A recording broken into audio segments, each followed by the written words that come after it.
ಕಳೆದ ಎರಡೂವರೆ ವರ್ಷಗಳಿಂದ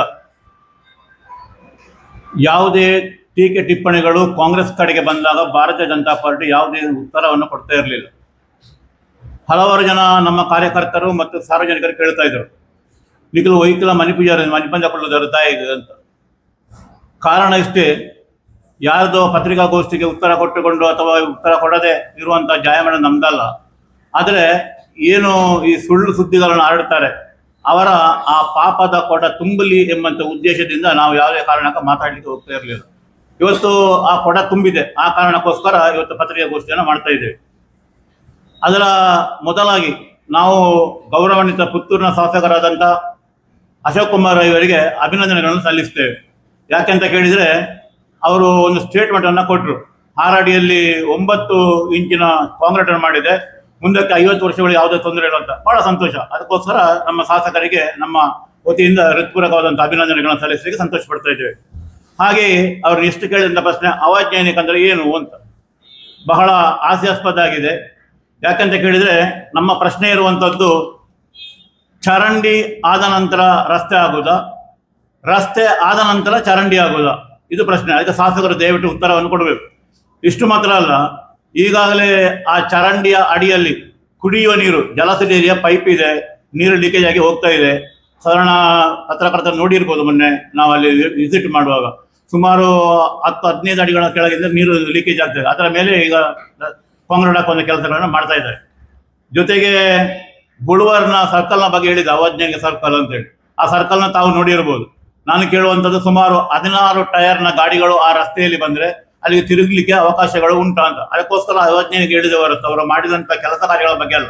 ಆದ್ದರಿಂದ ಅದನ್ನು ಸರಿಪಡಿಸಿಕೊಳ್ಬೇಕು ಎಂಬಂಥ ಉದ್ದೇಶ ನಮ್ಮದು. ನಾಲ್ಕನೇದಾಗಿ ಅವರು ಹೇಳಿದ್ದೇನೆ ಅಂತ ಕೇಳಿದರೆ, BJP ಅವರಿಗೆ ಪ್ರಚಾರದ ಬಗ್ಗೆ ಹುಚ್ಚು ಇದೆ ಅಂತ. ನಿಮಗೆ ಗೊತ್ತಿರಬೇಕು, ಪ್ರಚಾರಕ್ಕೆ ಕೆಲಸ ಮಾಡುವವರು ನಾವಲ್ಲ. ನಾವು ಜನರ ಅಭಿಪ್ರಾಯಗಳನ್ನು ಸಾರ್ವಜನಿಕವಾಗಿ ತೆಕ್ಕೊಂಡು ಅದಕ್ಕೆ ಪರಿಹಾರವನ್ನು ಸೂಚಿಸುವಂಥ ಪಾರ್ಟಿ ಭಾರತೀಯ ಜನತಾ ಪಾರ್ಟಿ. ಯಾವುದಾದ್ರೆ ಕಷ್ಟಗಳಿಗೆ ಗುರಿಯಾದವರಿಗೆ ಅಥವಾ ಅವರ ಹೇಳಿಕೆಗಳನ್ನು ಹೇಳಲಿಕ್ಕಿದ್ರೆ ನಮ್ಮ ಮುಖಾಂತರ ನಾವು ಹೇಳುವಂತ ಮಾಡ್ತಾ ಇದ್ದೇವೆ. ಯಾವುದೇ ಕಾರಣಕ್ಕೂ ಪ್ರಚಾರಕ್ಕಲ್ಲ. ಇಲ್ಲಿ ಏನಾಗಿದೆ ಅಂತ ಕೇಳಿದ್ರೆ, MLA ಅವರು ನಾನು ಹಾಗೆ ಮಾಡಿದೆ ಹೀಗೆ, ಪ್ರಚಾರ ಶೈಲಿ ಹೇಗುಂಟಂತ ಕೇಳಿದರೆ 94cc ಇರ್ಬೋದು, ಅಕ್ರಮ ಸಕ್ರಮ ಇರ್ಬೋದು, ಅಥವಾ KVಯಿಂದ ಮನೆ ಕಟ್ಟಿ ವಾಸ ಮಾಡೋ ಕರೆಂಟ್ ಇಲ್ಲದೆ ಕೊಡುವುದು, ಎಲ್ಲದಕ್ಕೂ ಅಲ್ಲಿಯ VAಗಳು ಅಥವಾ ಅಲ್ಲಿಯ ತಹಸೀಲ್ದಾರ್ಗಳು ಒಂದು ಲೆಟರ್ ತಗೊಂಡು ಬನ್ನಿ MLA ಹತ್ರ, ಈ ರೀತಿಯ ಒಂದು ವಾತಾವರಣ ನಿರ್ಮಾಣ ಮಾಡಿದೆ. ಅದಕ್ಕೋಸ್ಕರ ನಾವು ಬಡವರ ಸೇವೆ ಮಾಡ್ತಾ ಇದ್ದೇವೆ, ನಮ್ಮ ಆಫೀಸಲ್ಲಿ ಇಷ್ಟು ಜನ ಇದ್ದಾರೆ, ಇಷ್ಟು ಹೊತ್ತಿಗೆ ಹೀಗೆ ಮಾಡ್ತೇವೆ ಹಾಗೆ ಮಾಡ್ತೇವೆ ಅಂತ ಉತ್ತರವನ್ನ ಕೊಡ್ತಾ ಇದ್ದಾರೆ. ಅದಕ್ಕೋಸ್ಕರ ನಾವು ಹೇಳುವಂಥದ್ದು ನಮ್ಮದು ಪ್ರಚಾರ ಅಲ್ಲ, ಪ್ರಚಾರ ಮಾಡುವಂಥ ನೀವು. ಅಷ್ಟು ಮಾತ್ರ ಅಲ್ಲ, ನಿಮ್ಮ ಪ್ರಚಾರದ ಶೈಲಿ ಹೇಗಿದೆ ಅಂತ ಕೇಳಿದರೆ, ನಾವು ತುಳು ಭಾಷೆಯಲ್ಲಿ ಹೇಳ್ತೇವೆ, ಓಣಿ ವರ್ಕಿನಲ್ಲಿ ಬ್ಯಾನರ್ ಕಟೌಟ್ಗಳು ಅಥವಾ ಫ್ಲೆಕ್ಸ್ಗಳು ಹಾಕಿಕೊಂಡು ನಾನು ಹಾಗೆ ಮಾಡಿದೆ ಹೀಗೆ ಮಾಡಿದೆ ಅಂತ ಹೇಳುವಂತ ಕೇಳ್ತಾ ಇದೆ. ಮತ್ತೊಂದು ಬಹಳ ವಿಶೇಷವಾದಂಥ ವಿಚಾರವನ್ನು ನಾನು ಪ್ರಸ್ತಾವ ಮಾಡ್ತಾ ಇದ್ದೇನೆ. ನಾವು ಯಾವುದೇ ಕಾರಣಕ್ಕೂ ನಮ್ಮ ಕಡೆಗೆ ಬರದಿದ್ದವರಿಗೆ ಅಥವಾ ಬೇರೆಯವರು ನಾವು ಕೆಲಸ ಮಾಡಿಸಿ ಅಂತ ಹೇಳಿದವರಿಗೆ ಅನುದಾನವನ್ನು ಇಡುವುದಿಲ್ಲ, ತಾಕತ್ತಿದ್ರೆ ಮಾಡಿಸ್ಕೊಳ್ಳಿ ಅಂತ ಹೇಳಿದ್ದಾರೆ. ಮಾನ್ಯ ಶಾಸಕರು ದಯವಿಟ್ಟು ಗಮನ ಹರಿಸಬೇಕು. ನಮ್ಮ ಮತ್ತು ಅರುಣ್ ಪುತ್ತಿಲ್ ಅವರ ಸಣ್ಣ ಭಿನ್ನಾಭಿಪ್ರಾಯದ ಫಲವಾಗಿ ಅವರ ಅರುಣ್ ಕುಮಾರ ಪುತ್ತಿಲ ಪರಿವಾರದ ಆ ಭಿಕ್ಷೆಯಿಂದಾಗಿ ಅಥವಾ ಲಕ್ಕಿ ಡಿಪ್ಪಿನಿಂದ ಬಂದಂಥ ಬಹುಮಾನದಾಗೆ ಇವತ್ತು ಪುತ್ತೂರಿನ ಶಾಸಕರು ಆಯ್ಕೆಯಾಗಿದ್ದಾರೆ ಹೊರತು ಜನರ ಓಟಿಂದಲ್ಲ. ನಮ್ಮ ಇಬ್ಬರ ಓಟನ್ನು ಟೋಟಲ್ ಮಾಡಿದ್ರೆ ಸ್ವಲ್ಪ ಲಕ್ಷ ದಾಡ್ತದೆ. ನೀವು ಆಲೋಚನೆ ಮಾಡಿ ಹೇಗಿರ್ತದೆ ಅಂತ. ಅದಕ್ಕೋಸ್ಕರ ನಾನು ಹೇಳ್ತೇನೆ, ಇನ್ನೊಂದ್ಸಲ ಹೇಳ್ತೇನೆ, ಪುತ್ತಿಲ ಮತ್ತು BJPಯ ಪರಿವಾರದ ನಡುವೆ ಸಣ್ಣ ಭಿನ್ನಾಭಿಪ್ರಾಯದ ಪರಿಣಾಮ ಪುತ್ತಿಲ ಪರಿವಾರ ಕೊಟ್ಟಂತ ಭಿಕ್ಷೆಯಿಂದ ಇವತ್ತು ಶಾಸಕ ಅಶೋಕ್ ಕುಮಾರ್ ರೈ ಅವರು ಆಯ್ಕೆಯಾಗಿದ್ದಾರೆ ಪುತ್ತೂರು ವಿಧಾನಸಭಾ ಕ್ಷೇತ್ರದಲ್ಲಿ. ಅದರ ಜೊತೆಗೆ ಅವರು ಹೇಳ್ತಾರೆ, ಅನುದಾನ ಪುತ್ತೂರಿಗೆ ನಾನು ತಂದದ್ದು, ಬೇರೆ ಹೇಳ್ತಾರೆ ಇಲ್ಲ ಅಂತ. ನಿಮಗೆ ಗೊತ್ತಿರಲಿ, ಪುತ್ತೂರಿನಲ್ಲಿರುವಂಥ 100ಕ್ಕೆ 80% ಅನುದಾನಗಳು ಈ ಹಿಂದೆ ಸಂಜೀವಣ್ಣ MLA ಇರ್ಬೋದು ಅಥವಾ ಬೇರೆ ಬೇರೆ ಜನ MLA ಇರ್ಬೋದು, ಆ ಸಮಯದಲ್ಲಿ ಪಾಸ್ ಆದ ಹೊರತು ಇವರದಂತೆ ಏನು ಇಲ್ಲ. ಉದಾಹರಣೆಗೆ, ಸರಕಾರದ ಹಣ ತರಲು ಪ್ರತಿ ತಿಂಗಳು ಅದಕ್ಕೆ ಜವಾಬ್ದಾರಿಯನ್ನು ತಿಳಿದಿರುವುದಿಲ್ಲ. ಆಯ್ಕೆ ಮಾಡಿದ ಪ್ರತಿಪಕ್ಷದವರ ಆ ಹೇಳಿಕೆಗಳನ್ನು ಸಹಿಸಿಕೊಳ್ಳುವಂಥ ಶಕ್ತಿ ಇಲ್ಲ ಅಂತಾದರೆ ಇದಕ್ಕಿಂತ ದೊಡ್ಡ ಒಂದು ದುರದೃಷ್ಟ ಪುತ್ತೂರು ವಿಧಾನಸಭಾ ಕ್ಷೇತ್ರದವರಿಗಿಲ್ಲ. ಯಾಕಂತ ಕೇಳಿದ್ರೆ, ನಾವು ತಪ್ಪು ಅಂತ ಹೇಳಬಾರ್ದು ಅಥವಾ ಅದನ್ನ ಪ್ರತಿಭಟಿಸಬಾರ್ದು, ಅದನ್ನು ಕೇಳಬಾರ್ದು. ಕೇಳಲಿಕ್ಕೆ ನೀವ್ಯಾರು ಅಂತ ಕೇಳುವಂಥದ್ದನ್ನ ಮಾಡ್ತಾ ಇದ್ದಾರೆ. ಮತ್ತೆ ಇನ್ನೊಂದು ಏನಂತ ಕೇಳಿದ್ರೆ, ಒಂದು ಉಪ್ಪಿನಂಗಡಿಯಿಂದ ಪುತ್ತೂರಿಗೆ 13 ಕಿಲೋಮೀಟರ್ ರಸ್ತೆಯನ್ನ ಮಾಡಬೇಕಾದ್ರೆ ಸುಮಾರು ಎಷ್ಟು ವರ್ಷಗಳು ಬೇಕು ಅಂತ ತಾವು ಯೋಚನೆ ಮಾಡಿ. 13 ಕಿಲೋಮೀಟರ್, ಅದರಲ್ಲಿ 1 ಕಿಲೋಮೀಟರ್ 800 ಮೀಟರ್ ಮಾಡಲಿಕ್ಕೆ ಕಳೆದ ಡಿಸೆಂಬರ್ನಿಂದ, ಮಾರ್ಚಲ್ಲಿ ಸ್ಟಾರ್ಟ್ ಮಾಡಿದ್ದಾರೆ, ಡಿಸೆಂಬರ್ನಿಂದ ಪ್ರಾರಂಭ ಆಗಿದೆ. ಇಲ್ಲಿಯ ತನಕ 8 ತಿಂಗಳಾಗ್ತಾ ಬಂತು. ಇಲ್ಲಿಯ ತನಕ ಅದರ ಕೋಡಿ ಮುಟ್ಟಿಲ್ಲ ಅಂತ ಹೇಳ್ತಾರೆ ನನ್ನ ತುಳುವಿನಲ್ಲಿ. ಕೋಡಿದಲ್ಲ ಮುಟ್ಟಿಜಿ, ಯಾವಾಗ ಮುಟ್ತಂತ ನನಗೆ ಗೊತ್ತಿಲ್ಲ, ಆದಷ್ಟು ಬೇಗ ಮುಟ್ಟಲಿ ಅಂತ ನಮ್ಮ ಹಾರೈಕೆ. ಅದರ ಜೊತೆಗೆ ಇನ್ನೊಂದವ್ರು ಏನಂತ ಹೇಳಿದ್ರೆ, BJP ಅವರಿಗೆ ಏನು ಮಾಡಲಿಕ್ಕೆ ಕೆಲಸ ಇಲ್ಲ, ಹಿಂದೂ ಮುಸ್ಲಿಮ್ಗಳು ಸಿಗ್ತಾ ಇಲ್ಲ, ಹಾಗೆ ಸಿಗ್ತಾ ಇಲ್ಲ, ಹೀಗೆ ಸಿಗ್ತಾ ಇಲ್ಲ ಅಂತ. ನಾನು ನೇರವಾಗಿ ಕೇಳ್ತೇನೆ ಕಾಂಗ್ರೆಸ್ನ ಎಲ್ಲ ಪದಾಧಿಕಾರಿಗಳಿಗೆ ಮತ್ತು ಕಾಂಗ್ರೆಸ್ಗೆ, 1947 ಆಗಸ್ಟ್ 14 ಮಧ್ಯರಾತ್ರಿಯಲ್ಲಿ ಧರ್ಮದ ಆಧಾರದ ಮೇಲೆ ಮುಸಲ್ಮಾನರಿಗೆ ಪಾಕಿಸ್ತಾನ, ಹಿಂದೂಗಳಿಗೆ ಭಾರತ ಅಂತ ಡಿವೈಡ್ ಮಾಡಿದ್ರೆ ನಾವ ಸ್ವಾಮಿ ನೀವ? ಆಗ ಭಾರತೀಯ ಜನತಾ ಪಾರ್ಟಿ ಅಸ್ತಿತ್ವದಲ್ಲಿ ಇಲ್ಲ ಇತ್ತು, ನೀವು ಮಾಡಿದ್ದೀರಿ. ಈಗ ನಮಗೆ ಹೇಳ್ತೀರಿ ನೀವು ಹಿಂದೂ ಮುಸ್ಲಿಂ ಮಾಡಲಿಕ್ಕೆ ಅವಕಾಶ ಇಲ್ಲ ಅಂತ. ಅವಕಾಶ ಕಲ್ಪಿಸಿಕೊಟ್ಟವರು ಯಾರು 47ನೇ ಇಸವಿಯಲ್ಲಿ? ಅದನ್ನು ತಾವು ಯೋಚನೆ ಮಾಡು. ಎರಡನೇದಾಗಿ ನೀಟ್ನ ಬಗ್ಗೆ ಕೂಡ ಅವರು ಮೊನ್ನೆ ಪ್ರತಿಭಟನೆಯನ್ನು ಮಾಡಿದ್ದಾರೆ. ಇವತ್ತು ನೀವು ಪತ್ರಿಕೆಗಳಲ್ಲಿ ಅಥವಾ ಮಾಧ್ಯಮಗಳಲ್ಲಿ ನೋಡಿರ್ಬೋದು, ಮಲ್ಲಿಕಾರ್ಜುನ ಖರ್ಗೆ ಅವರ ಕಾಲೇಜ್ನಲ್ಲಿ ಏನಾಗ್ತಾ ಇದೆ. IPLನಲ್ಲಿ ಒಂದು ಕಾಲು ತುಳಿತಕ್ಕೆ 11 ಜನ ತೀರಿ ಹೋದ್ರು. 80 ಲಕ್ಷ ರೂಪಾಯಿ ಇದರಲ್ಲಿ ನಮ್ಮ KPS ಅಲ್ಲಿ ಲಂಚಾವಧಿ ನಡೀತಾ ಇದೆ. ಇದಕ್ಕೆ ಯಾರು ಹೊಣೆಗಾರರು? ಅದಕ್ಕೋಸ್ಕರ ತಾವು ಮಾತನಾಡುವಾಗ ಯೋಚನೆಯನ್ನು ಮಾಡಬೇಕಂತ ಕೇಳಿಕೊಳ್ತಾ ಇದ್ದೇವೆ. ಇನ್ನೊಂದು ಬಹಳ ಪ್ರಮುಖವಾದ ವಿಷಯ ಅಂತ ಕೇಳಿದ್ರೆ ಅವರದ್ದು ಬೆಂಚ್ ಮಾರ್ಕ್. ಅವರೇ ನಾನು ಹೇಳಿದ್ದಲ್ಲ, ಅವರು ಹೇಳಿದ್ರು ನನಗೆ ಬೆಂಚ್ ಮಾರ್ಕ್ ಆಗಬೇಕು, ಬೆಂಚ್ ಮಾರ್ಕ್ ಅಶೋಕ್ ರೈ ಮಾಡ್ತಾನೆ, ಬೆಂಚ್ ಮಾರ್ಕ್ ಬೇಕು ಅಂತ. ಬೆಂಚ್ ಮಾರ್ಕ್ ನಿಜವಾಗಿ ಕೊಡ್ಬೇಕಂತ ಯಾರಿಗೆ ಅಂತ ಕೇಳಿದ್ರೆ, ಪುತ್ತೂರಿನಲ್ಲಿ KSRTC ಡಿಪೋ ಮತ್ತು ಬಸ್ ಸ್ಟ್ಯಾಂಡ್ ತಂದವರು ಯಾರು?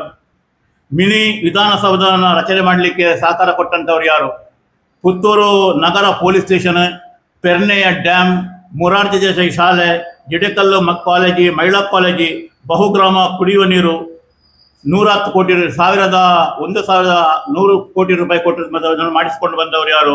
ಮೌಲಾನಾ ಆಜಾದ್ ಶಾಲೆ, BRC ಮತ್ತು BO ಕಟ್ಟಡ, ಆಕ್ಸಿಜನ್ ಘಟಕ, ಡಯಾಲಿಸಿಸ್ ಸೆಂಟರ್, ಸರ್ಕಾರಿ ಆಸ್ಪತ್ರೆಯಲ್ಲಿ ಪೂರ್ಣ ಪ್ರಮಾಣದ ವೈದ್ಯರು, ರೋಟರಿ ಕ್ಯಾಂಪು ಮತ್ತು ಲಯನ್ಸ್ ಹಾಗೂ ಇನ್ನಿತರ ಸಂಘ ಸಂಸ್ಥೆಗಳ ಸಹಕಾರದೊಂದಿಗೆ ಈ ಕಾರ್ಯಕ್ರಮಗಳು ಆಗಿದೆ. ಇನ್ನೂ ಸ್ವಲ್ಪ ಆಳಕ್ಕೆ ಹೋಗುವುದಾದ್ರೆ ಅವರು ಹೇಳಿದ್ದಾರೆ BJPಯವರು ಗತಿಗೋತ್ರ ಇಲ್ಲದವರು ಅಂತ. ಮಾನ್ಯ ಶಾಸಕರನ್ನು ಯೋಚನೆ ಮಾಡಬೇಕು. ನೀವತ್ತು ಇಷ್ಟು ಎತ್ತರಕ್ಕೆ ಬೆಳೆದಿದ್ರೆ ನಿಮ್ಮ ಬಾಲ್ಯದ ಆ ಕನಸುಗಳು ಅಥವಾ ನಿಮ್ಮ ಕೆಲಸಗಳು ಯಾವ ರೀತಿ ಇತ್ತು ಅಂತ ಆಲೋಚನೆ ಮಾಡಿಕೊಳ್ಳಿ. ಯಾಕಂತ ಕೇಳಿದ್ರೆ ಇವತ್ತು ಹಾಳಾಗಬಲ್ಲವನು ಅರಸಾದನು ಹಾಳಾಗಬಹುದು. ಅದಕ್ಕೋಸ್ಕರ ಯಾರು ಯಾವ ರೀತಿಯಲ್ಲಿ ಇರ್ತಾರೆ ಅಂತ ಹೇಳಿದ್ದಾರೆ ಗತಿಗೋತ್ರದ. ಇನ್ನೊಂದು ಹೇಳಿದ್ದಾರೆ BJPಯವರ ಅಂಗಡಿ ಬಂದ್ ಅಂತ. ನಮ್ಮ ಅಂಗಡಿ ಬಂದದಕ್ಕೆ ಬರಲಿಕ್ಕೆ ಪ್ರಯತ್ನ ಪಡ್ತಾ ಇದ್ದಾರೆ ಅವರು, ಯಾವ ಅಂಗಡಿಗೆ ಬರುದು ಅಂತೇಳಿ. ಆಗ ನಮ್ಮ ಅಂಗಡಿ ಬರೋ ಆ ಅಂಗಡಿ ಬಂದಾಗ್ತದೆ, ಯಾಕೆ ಸಂಶಯವೇ ಬೇಡ. ಯಾಕೆ ಈಗ ಅಂಗಡಿ ಬಂದಂತ ಹೇಳುವವರು ನಮ್ಮ ಅಂಗಡಿಗೆ ಬರಲಿ, ನಿಮಗೆ ಗೊತ್ತಿರ್ಬೋದು, ಎಲ್ಲ ಅಲ್ಲಲ್ಲಿ ಪ್ರಚಾರಗಳಿದೆ ಅಲ್ಲ, ನಾನು ಎಷ್ಟು BJP ಗೋಪಿಯರಿಗೆ BJP, ಹಾಗಾದ್ರೆ ನಮ್ಮ ಅಂಗಡಿಗೆ ಬರ್ತಾರ ಅಂತ ಆಯ್ತಲ್ಲ ಬಂದ ಅಂಗಡಿಗೆ. ಅದಕ್ಕೋಸ್ಕರ ಮಾತಿನಲ್ಲಿ ಎಚ್ಚರಿಕೆಯಿಂದ ಮಾತಾಡಬೇಕು. ಇನ್ನೊಬ್ಬರನ್ನ ಕಂಡಮ್ ಮಾಡಿ ಮಾತಾಡೋದಲ್ಲ. ನಿಮ್ಮಲ್ಲಿ ಬೇಕಾದಷ್ಟು ಐಶ್ವರ್ಯಗಳನ್ನ ದೇವರು ಕೊಟ್ಟಿರ್ಬೋದು, ನಿಮಗೆ ಸಂತೋಷವಿರಲಿ, ಅದರಲ್ಲಿ ತಪ್ಪೇನಂತ ತಪ್ಪಲ್ಲ. ಆದ್ರೆ BJPಯವರು ಗತಿಗೋತ್ರದಲ್ಲವರು ರಾಜಕೀಯ ಮಾಡ್ತಾರೆ, ಸತ್ತ ಮನೆಗೆ ಹೋಗ್ತಾರೆ. ಸತ್ತ ಮನೆಗೆ ಎಲ್ಲರೂ ಹೋಗ್ಬೋದು, ಯಾರು ಹೋಗ್ಬಾರ್ದು ಅಂತಿಲ್ಲ. ಒಬ್ಬರು ತೀರಿಕೊಂಡಿದ್ರೆ ಯಾರು ಹೋಗ್ತಾರೆ, ಹೋಗಿ ವಿಚಾರ ಮಾಡ್ತಾರೆ, ಮಾತಾಡ್ತಾರೆ, ಬೇಕಾದ ವ್ಯವಸ್ಥೆಗಳು ಮಾಡ್ತಾರೆ. ಅದೆಲ್ಲ ಸ್ವಾಭಾವಿಕ ಇದ್ದಂಥದ್ದು, ಅದನ್ನ ರಾಜಕೀಯ ಪಡಿಸುವಂಥದ್ದು. ಇನ್ನೊಂದು ಏನಂತ ಕೇಳಿದ್ರೆ, ಇಲ್ಲಿ ಬಂಟ್ವಾಳದಲ್ಲಿ ಆ ಹುಡುಗಿಯ ಕೊಲೆ ಆಯ್ತು. ಆ ಕ್ಷೇತ್ರಕ್ಕೆ ಸಂಬಂಧಪಟ್ಟೊಬ್ಬರು ಶಾಸಕರಿದ್ದಾರೆ ಪಾಪ, ರಾಜೇಶ್ ನಾಯ್ಕರು ಅಂತ. ಅವರು ಅದರ ಬಗ್ಗೆ ಸ್ಟೇಟ್ಮೆಂಟ್ ಕೊಡಬೇಕು, ಅವರು ಅದರ ಬಗ್ಗೆ ಮಾತಾಡಬೇಕು ಹೊರತು ಇನ್ನೊಬ್ಬ ಕ್ಷೇತ್ರದಲ್ಲಿ ಹೋಗಿ ಮಾತಾಡುವಂಥದ್ದು, ಕಕ್ಕೆ ಪದವಿನಲ್ಲಿ ಸಂಬಂಧಪಟ್ಟಂತ ಅವರ ಮನೆಗೆ ಹೋಗುವಂಥದ್ದು. ಮನೆಗೆ ಹೋಗ್ಲಿ, ನಾವು ಬೇಡ ಅಂತ ನಾನು ಆಗಲೇ ಹೇಳಿದ್ವಿ, ಬೇಡ ಅಂತ ಹೇಳುವುದು. ಆದರೆ ಅಲ್ಲಿಯ ಕೆಲಸಗಳಿಗೆ, ಉದಾಹರಣೆಗೆ ನಮ್ಮ ಭಾಗೀರಥಿ ಮೇಡಮ್, ಸುಳ್ಯದ MLA ಅವರು ಬೇಕಾದಂಥ ವ್ಯವಸ್ಥೆಗಳು ಮಾಡಿದ್ದಾರೆ. ಯಾರನ್ನ ಕರ್ಕೊಂಡು ಬಂದು ನಾವು ತುಂಬಾ ಸಲ ನೋಡ್ತಾ ಇದ್ದೇವೆ, ಏನಾದ್ರು ಕಾರ್ಯಕ್ರಮ ಮಾಡೋದು, ಉದ್ಘಾಟನೆ ಮಾಡೋದು, ಶಂಕುಸ್ಥಾಪನೆ ಮಾಡೋದು, ಅಲ್ಲಿ ಕಾರ್ಯಕರ್ತರನ್ನ ಯಾರು ಸೇರಿಸೋದು, ಅಲ್ಲಿ ಹೇಳುದು ಈರ್ನಂಚೆ MLA ಪುತ್ತೂರು ಇನ್ವಟ ಬಚ್ಚನ ಬರಲ್ಲ, ನಾವು ಸುಪ್ಪಿಕೊಳ್ತೇವೆ. ಅದನ್ನು ಇಂಥ ಮೇಲೆ ಸತ್ಯವಾಗಿ ಪುತ್ತೂರಿಗೆ ಬರಲಿಲ್ಲ, ಇದು ಶುರು ಬಂದದ್ದು. ಇಲ್ಲಿ ವಿವೇಕಮಲ ಸೊರಕೆ ಇದ್ರು, ಶಕುಂತಲಾ ಶೆಟ್ಟಿ ಇದ್ರು, ಮಲ್ಲಿಕ ಪ್ರಸಾದ್ ಇದ್ರು, ಸಂಜೋಣ್ಣ ಇದ್ರು, ಶಂಕರಾಳವರು ಇದ್ರು, ಬೇರೆ ಬೇರೆ ಜನ ಇದ್ರು. ಆದರೆ ಇಂಥ MLA ಪ್ರಮಾಣ ಸಾಕ್ಷಿಯಾಗಿ ಕೂಡ ಈ ಮೊದಲು ಬರಲಿಲ್ಲ, ಇನ್ನು ಬರುವುದು ಬೇಡ, ನಮ್ಮ ಹಾರೈಕೆ.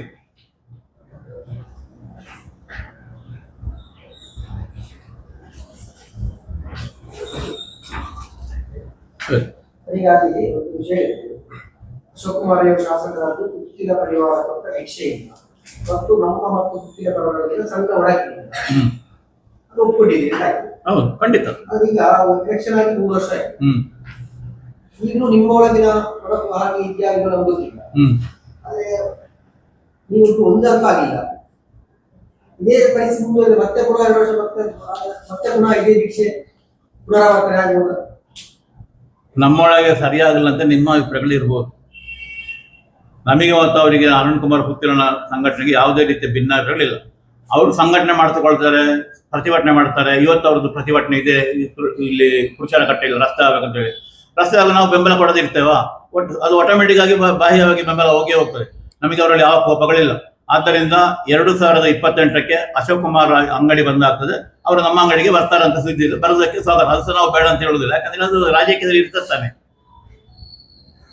ನಿಮ್ಮಲ್ಲಿ ಅಭ್ಯರ್ಥಿ ಯಾರಲ್ಲಿ ಇದೆ ಅವರು ಕೊಡ್ತಾರೆ ಅಂತ ಬರೋದಲ್ಲ. ನಾವು ಕಾಯ್ದಿರ್ತೇವೆ ಅವ್ರು ಬರೋದಕ್ಕೆ. ಅವರು ಬರ್ತಾರೆ ಅಂತ ಹೇಳಿದ್ದು ನಮ್ಮ ಗಮನಕ್ಕೆ ಬಂದಿದೆ ಅಂತ ಹೇಳಿದ್ರು. ಅಂಗಡಿ ಬಂದಾಗ ಅವರೇ ಮನೆ ಹೇಳಿದ್ರು ಅಂಗಡಿ ಬಂದಾಗ ಬರ್ತಾರೆ ಅಂತ ಲೆಕ್ಕಲ್ಲ. ಮತ್ತೆ ಎಲ್ಲಿ ಹೋಗ್ತಾರೆ ಅವರು? ರಾಜಕೀಯ ನಿಲ್ಲಬೇಕು ನಮ್ಮಲ್ಲಿ. ಅದು ಹೈಕಮಾಂಡ್ ಬಿಟ್ಟು ನಾವು ಹೇಳಲಿಕ್ಕೆ ಆಗುದು. ಅದರ ಬಗ್ಗೆ ನಾವು ನೋ ಕಮೆಂಟ್ಸ್. ಹೌದು, ಇಂಥ ಮೇಲೆ ಬರೋದು ಬೇಡ ಅಂತ ಹೇಳಿ ಸತ್ಯ ಅಲ್ಲ ಸ್ವಾಮಿ. ಹೈಕಮಾಂಡ್ ಕೊಟ್ಟರೆ ನಾವೇನು ಮಾಡಿದ್ವಿ? ನಾವು ಪಕ್ಷದ ಶಿಸ್ತಿನ ಸಿಪಾಯಿಗಳು. ಪಕ್ಷ ಹೇಳಿದ್ರೆ ಒಪ್ಪಿಕೊಳ್ಬೇಕು. ಅದ್ರಲ್ಲಿ ಇಂಥವ್ರು ಬರ್ಲಿ ಅವ್ರು ಬರ್ಲಿ ನಾವು ಹೇಳೋಗಿಲ್ಲ. ಅವ್ರು ಹೇಳ್ತಾ ಈಗ ಆಗ್ತದೆ ಅದನ್ನು ಒಪ್ಪಿಕೊಳ್ತೇವೆ ನಾವು. ನಮ್ಮ ವಿಶೇಷ ಇದು ನಮ್ಮ ಕಾರ್ಯಕರ್ತದ ಅದೇ. ಬಾಕಿ ಪಾರ್ಟಿಯವರಿಗಲ್ಲ. ಬಾಕಿ ಪಾರ್ಟಿಯವರು ಯಾವುದೋ ಬೈಪಾಸ್ ಅಲ್ಲಿ ಕೂತ್ಕೊಂಡು ಹೋಟೆಲಲ್ಲಿ ಪಂಚಾಯತಿಗೆ ಮಾಡಿ DKಶಿಗೆ ಬೈದು ಅವ್ರು ನಿಲ್ಬಾರ್ದಂತ ಪ್ರತಿಭಟನೆ ಮಾಡಿ ಎಲ್ಲ ಮಾಡ್ತಾರೆ. ನಾವು ಹಾಗೆ ಅಲ್ಲ.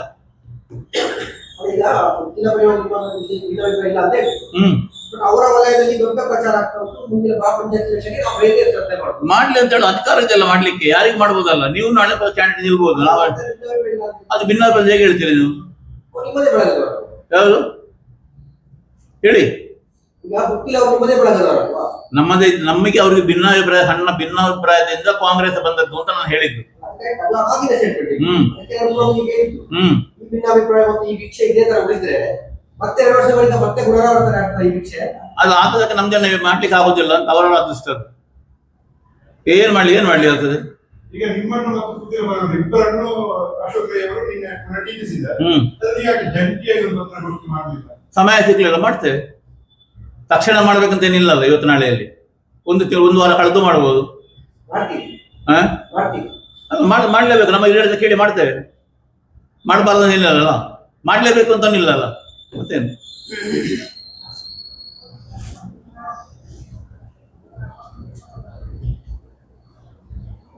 ಈ ಮೆಡಿಕಲ್ ಕಾಲೇಜ್ ವಿಚಾರದಲ್ಲಿ ಹೇಳಿದೆ.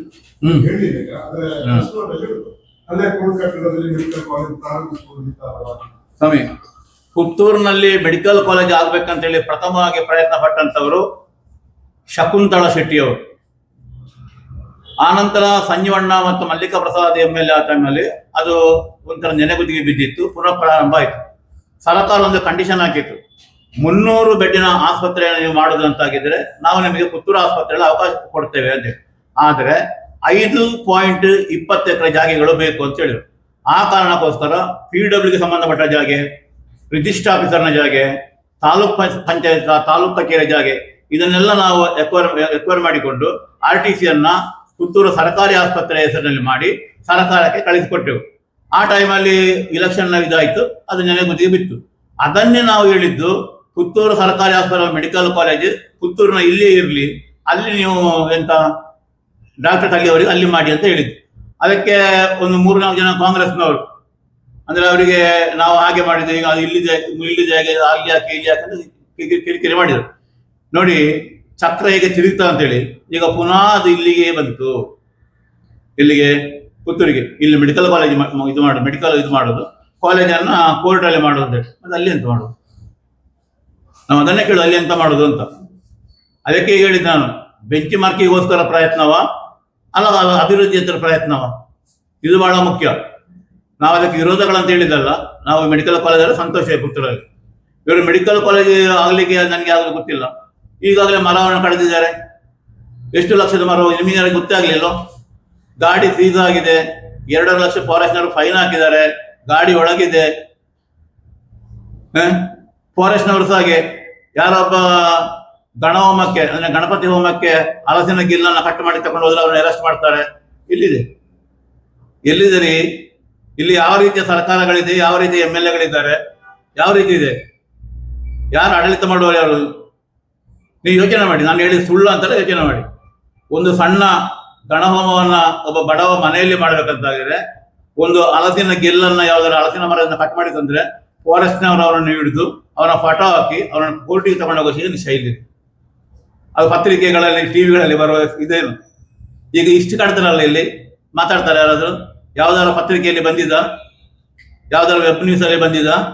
ಆಗ ಸುಳ್ಳು ಕಡ್ದದ್ದು. ಫಾರೆಸ್ಟ್ ಡಿಪಾರ್ಟ್ಮೆಂಟ್ ಎನ್ಕ್ವೈರಿ ಮಾಡಿ. ಗಾಡಿ ಈಗ ಇದೆ ಅಲ್ವಾ, ಸೀಸದ ಗಾಡಿ ಇದೆ, ನೋಡ್ಬೋದು ನೀವು ಹೋಗಿ. ನನ್ನಲ್ಲಿ ಕೇಳ್ಬೇಡಿ ಎಲ್ಲಿದೆ ಅಂತ, ಫಾರೆಸ್ಟಿಗೆ ಕೇಳಿ ಎಲ್ಲಿದೆ ಅಂತ. ಎಲ್ಲೋಯ್ತು ಮರ? ಪುತ್ತೂರನ್ನ ಅಭಿವೃದ್ಧಿ ಮಾಡುವ ನೆಪದಲ್ಲಿ DYSP ಪುತ್ತೂರ್ನ ಅವರ ಕಚೇರಿ ಹಿಂಬದಿನ ನೋಡಿ ಬನ್ನಿ ಆ ಗುಡ್ಡವನ್ನ. ಎಲ್ಲೋಯ್ತು ಮರ? ಯಾರಿಗೆ ಟೆಂಡರ್? ಯಾವ ಪತ್ರಿಕೆಯಲ್ಲಿ ಬಂದಿದೆ? ಈಗ ಪ್ರೊಸೀಜರ್ಸ್ ಇಲ್ವಾ? ಮರ ಹೋಯ್ತಲ್ಲ ಹಾಗಾದ್ರೆ. ಮುಂಡೂರಲ್ಲಿ ಟ್ರ್ಯಾಕಿನ ನೆಪದಲ್ಲಿ ಮರ ಕಾಡಿದ್ರು, ಟೆಂಡರ್ ಆಗಿತ್ತ? ಯಾರು ತಗೊಂಡ್ರು? ಎಲ್ಲಿ ಹೋಯ್ತು? ಏನು ಸಂಗತಿ? ಈಗ ಮೊನ್ನೆ ನೀವು ರೋಡ್ ಪರಿಶೀಲನೆಗೆಲ್ಲ ಹೋದ್ರಲ್ಲ, ಈಗ ಅಲ್ಲಿಗೆಲ್ಲ ಹೋಗಿ ನಿಮ್ಗೆ ಪರಿಶೀಲನೆ ಮಾಡ್ಬೋದಲ್ಲ? ಎಲ್ಲಿಗೆ ಅಲ್ಲಿ ಈಗ ಹೋಗುವಲ್ಲ, ಒಮ್ಮೆಲೆ ಉಳಿದಾತ. ಇವತ್ತು ನಾಳೆ ಹೋಗ್ತೇವೆ, ಹೋಗೋದೇ ಇರುವುದಿಲ್ಲ ಅಂತ. ನಾನು ಸಿಂಗಲ್ ಆಗಿ ಹೋಗಿದ್ದೇನೆ, ಬಾಕಿ ಎಲ್ಲ ಹೋಗ್ಬೇಕಷ್ಟೇ. ನಾನು ನನ್ನ ವೈಯಕ್ತಿಕ ನೆಲೆಯಲ್ಲಿ ಹೋಗಿದ್ದೇನೆ. ನೋಡಿ, ಇಲ್ಲಿ ನಾನು ಮಾತಾಡೋದಿಲ್ಲ ಅಲ್ಲ, ಹೇಗೆ ಮಾತಾಡೋದು? ಮಾತಾಡಲಿ ಅವಕಾಶ ಸಿಗುವುದಿಲ್ಲ, ಮಾತಾಡೋದು ಸರಿ ಆಗುದಿಲ್ಲ. ನೋಡಿಕೊಂಡು ಬಂದಿದ್ದೇನೆ. ನೀವೊಂದ್ಸಲ ಟೈಮ್ ಇದ್ರೆ ನೋಡಿ, ಹೌದಲ್ವ ಅಂತ. ಮತ್ತೆ ನನಗೆ ಕೇಳಿ, ನೀವು ಸುಳ್ಳು ಅಪವಾದ ಮಾಡಿದ್ದಲ್ವ ಅಂತ. ಮತ್ತೆ ಮರ ಕಡಿಯುವ ಕ್ರಮ ಇಲ್ವಾ? ಪ್ರೊಸೀಜರ್ಸ್ ಇಲ್ವಾ? ಟೆಂಡರ್ ಕರಿಬೇಡುವ? ಯಾರು ಅಂತ ಬೇಡುವ? ಆ ಮರ ಇಲ್ಲಿ ಹೋಯ್ತು ಅಂತ ಬೇಡುವ? ಎಷ್ಟು ಮರ ಲೆಕ್ಕಾಚಾರ ಇಲ್ವಾ? ಅದ್ರಲ್ಲಿ ಸಾಗುವಾಣಿ ಮರ ಎಷ್ಟು, ಮಾವಿನ ಮರ ಎಷ್ಟು, ಬಾಕಿ ಮರಗಳು ಎಷ್ಟು ಅಂತ ಹೇಳಿ ಒಟ್ಟು ಕಡಿಯೋದು ಹೋಗಿ. ಯಾವುದಕ್ಕಿಲ್ಲ ಅಂತ ಹೇಳಿದ್ ನಾನು, ಯಾವುದಕ್ಕಿಲ್ಲ. ನಾನು ಮಾಡಿದ್ದೆ ಕಾರ್ಬಾರ್, ನಾನು ಹೇಳಿದ್ದೆ ಮಾತು, ನಡೆದದ್ದು ಆನೆ ಹಾಗೆ, ನಡೆದದ್ದೇ ದಾರಿ. ಚರ್ಚೆಗಳೇ ಇಲ್ಲ ಅದ್ರೆ ಮತ್ತೆ. ಇದರಲ್ಲಿ ಈಗ ಸುಪ್ರೀಂ ಪ್ರೆಸಿಡೆಂಟ್ ಹೇಳ್ತಾ ಇದ್ದಾರೆ, ಬಟ್ ಬೇರೆ ಬೇರೆ ಸಂದರ್ಭದಲ್ಲಿ ಬೇರೆ ಬೇರೆ ಈ ತರ ಅಸಮರ್ಪಕ ಆದಾಗ ನೀವು ಇದನ್ನ ಯಾಕೆ ಹೇಳುವುದಿಲ್ಲ? ಬೇರೆ ಯಾವುದು? ನಾನು ಅದೇ ನಿಮಗೆ ಪ್ರಾರಂಭದಲ್ಲಿ ಹೇಳಿದ್ದು. ಕಳೆದ 2 ವರ್ಷಗಳಲ್ಲಿ ನಾವು ಮಾತಾಡ್ತಿರ್ಲಿಲ್ಲ. ನಿಮ್ಮ ಪಾಪದ ಕೊಡ ತುಂಬಿದ ನಂತರ ಮಾತಾಡ್ತೇವೆ ಅಂತ. ಈಗ ತುಂಬಾ ಬಂದಿದೆ, ಅದಕ್ಕೋಸ್ಕರ ಮಾತಾಡ್ತಾ ಇದ್ದೇವೆ. ಪ್ರತಿಪಕ್ಷಗಳ ಜವಾಬ್ದಾರಿ ಮಾತಾಡುದಿಲ್ಲ, ಮಾತಾಡ್ತೇವೆ. ಪಾಪದ ಕೊಡ ಉಂಟಲ್ಲ, ಇಲ್ಲ ಫುಲ್ ಪಾಪ ಪುಣ್ಯ ಲೆಕ್ಕ ಇಲ್ಲ. ಇಲ್ಲ ಇಲ್ಲ ನಮಗೆ ನಮಗೆ ಅಲ್ಲ. ಈಗ ಉದಾಹರಣೆಗೆ ನಿಮಗೆ ಕೌರವರು ಪಾಂಡವರು 2 ಕಡೆಯವರು ಇದ್ರು.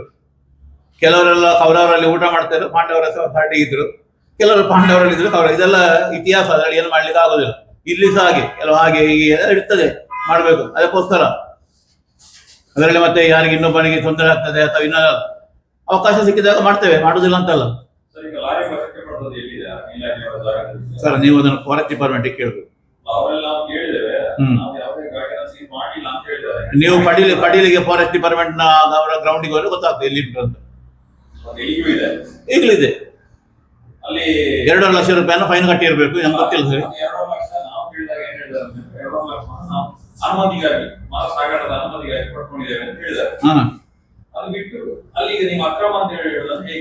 ಆ ಮರಗಳ ಕಡಿಬೇಕಾದ ಪ್ರೊಸೀಜರ್ಸ್ ಇಲ್ಲ ಸರ್.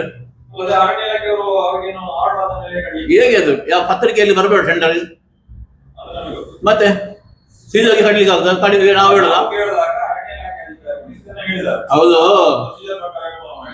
ಪ್ರೊಸೀಜರ್ ಪ್ರಕಾರ ಹೇಗೆ ಅಂತ ಕೇಳಿದ್ ನಾನು, ಹೇಗೆ ಅಂತ.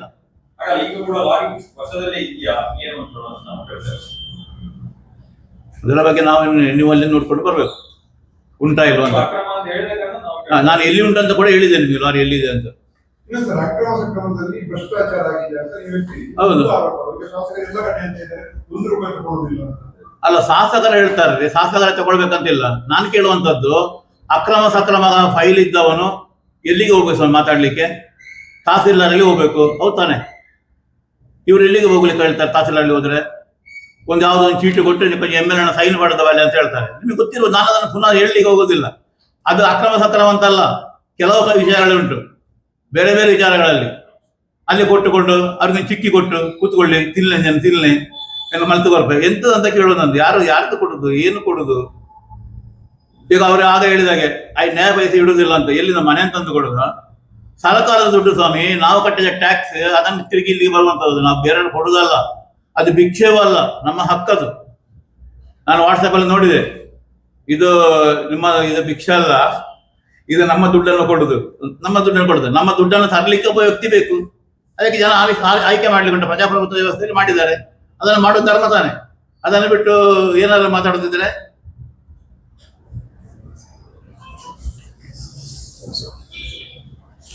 Okay sir, thank you.